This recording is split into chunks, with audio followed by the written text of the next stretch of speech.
O vídeo de hoje também foi um tema pedido nos nossos comentários. E, gente, eu não preciso nem dizer a felicidade que eu sinto quando vocês comentam, quando vocês compartilham com a gente a experiência que vocês estão vivendo, as dúvidas de vocês. É sensacional demais quando vocês interagem com o nosso canal. E eu já vou aproveitar esse momento de agradecimento para dizer que se você ainda não segue a gente, já clica no botão de seguir, deixa o seu like, porque isso ajuda demais. O nosso canal tem crescido todos os dias, isso faz muita diferença. Agora, vamos pro tema. O que acontece no nosso cabelo quando você tem um cabelo crespo e ainda assim faz o processo de alisamento? Nesse vídeo, eu quero te contar os ativos que fazem diferença real na saúde do fio, para que você possa continuar esse processo de alisamento, mas ter um cabelo, além de bonito, muito mais saudável. Acho que a raiz de tudo é você entender que dentro do seu fio você trata duas estruturas diferentes. Você tem a parte da raiz dele, que nasce de uma forma natural, e o comprimento. A química alisante, ela rompe as pontes de sulfeto do cabelo. Essas são as ligações que dão ao fio crespo a curvatura natural. E quando você passa por um processo de alisamento, ela rompe essas pontes e realinha a estrutura.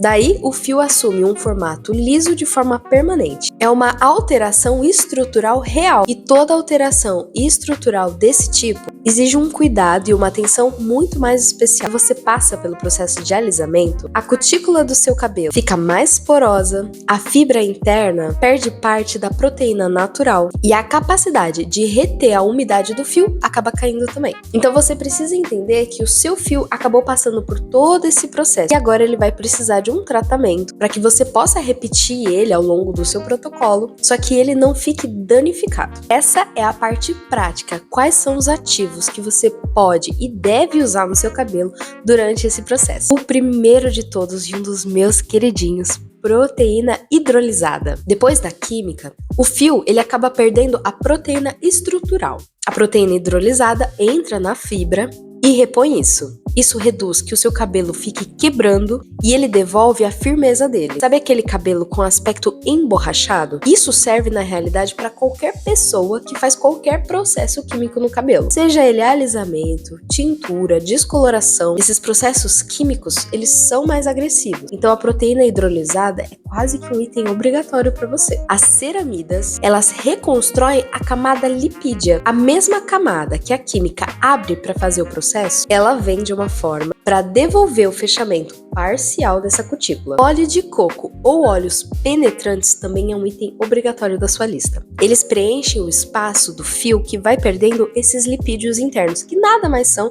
do que os óleos naturais de dentro da estrutura do fio. Todo mundo com cabelo com química ou sem química, do tipo 1 ao tipo 4, perde ao longo do tempo esses lipídios internos. Isso sai na lavagem, durante o tempo. Então esses óleos, eles são essenciais para todo tipo de cabelo. Mas quando você tem um cabelo que acabou de passar por um processo químico e tá naturalmente mais poroso, usar esses óleos que tem uma partícula menorzinha, ela entra na estrutura do seu fio e cada buraquinho dele vai ser preenchido por essas moléculas. Aí é totalmente diferente de usar um óleo selante. O óleo selante, ele fica na superfície do seu cabelo e você precisa de algo que haja lá dentro. E se durante o processo que você faz, o processo de alisamento e o outro, você gosta de usar secador, chapinha para manter o cabelo ainda liso, filtro térmico com silicone leve é obrigatoriedade total para você. O seu cabelo naturalmente ele tá mais fragilizado. E esse tratamento que você faz não acontece um resultado tão perfeito assim na primeira semana. É um uso contínuo.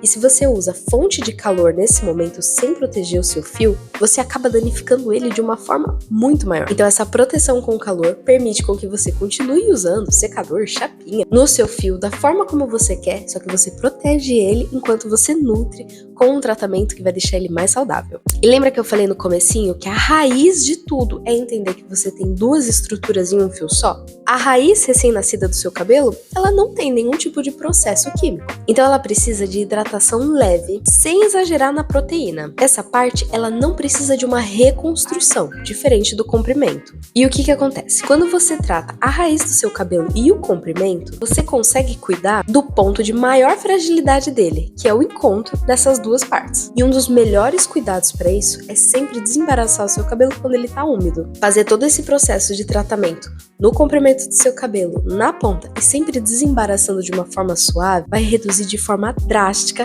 a quebra dele. Fazer alisamento no cabelo não é o vilão quando você cuida da forma correta todo o tratamento do seu cabelo. É proteína para repor a força, ceramida para repor os lipídios, óleo penetrante para preencher o que foi perdido e proteção térmica sempre quando for usar fonte de calor. Dessa forma, você consegue continuar o processo que deixa o seu cabelo da forma que você acha mais bonito. Só que agora, ele não fica só bonito, ele fica saudável. Já deixa aqui embaixo nos comentários se você já conhecia todos esses ativos, se usava todos eles e se usava da forma correta. Eu espero que você tenha gostado desse vídeo. Até mais!